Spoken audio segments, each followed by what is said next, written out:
kala ido to in ban kai ba ni da kai ba zai tarbiya ba ya zama da rudan nan hiwa ba ba ya bana madan kuka shi ke jago wasu jiba a kokarin su na ganin sun bashi tarbiyya kuma sun rene shi sai dai kashi a inda turka take shi kuma karinsa ba a nan yake ba zamba cikin aminci cin amana sata da kuma tashin hankali dan ruko kike ga wani haka ke biki san ko musu ayi ba magana ake miki fa ne mai fudi wallahi wani to dan ruko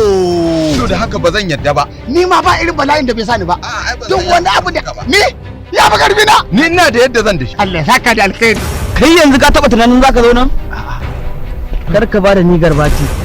tsintaccen mage ba ta mage to wannan karin tabbas ta tabbata tsintaccen magen ba ta magen daga riko ya gagari al'umma daga riko ya buwayi duniya daga riko ya zama dan cin amana daga riko ya zama mai sace-sace na take ina na so ina da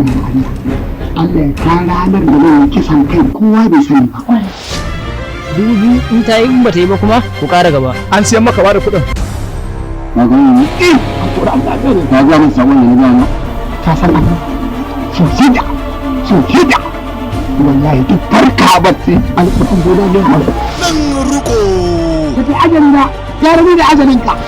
kai wannan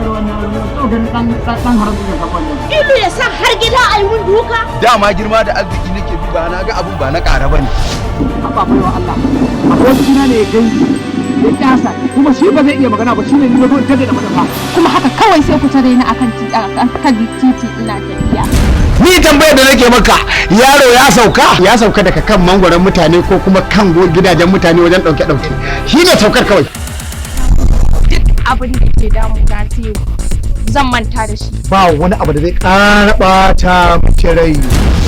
na gan shi da kanwata a gindin kango kuma na san duk yamu a yaran garin nan bai kilmi da tabarya kasa ba magana ka ja masa kulle ai yaron nan yanzu na san ya sauke Qur'ani mashirin wannan shirin da kuma daukar nauyin sa Jamilu dan Kuda Kabo ba da labari Jamilu dan Kuda Kabo tsara labari Bello dan Dubai Hadeja wannan shiri zai fara zuwa muku ne a tagwayen tasoshin mu guda biyu yankan rake da kuma dan fulanin dadin kowa sai ku subscribe ku danna kararawa da zarar mun fara saka muku shirin zai zo muku kai tsaye wannan shiri zai fara zuwa muku ne duk ranar talata misalin karfe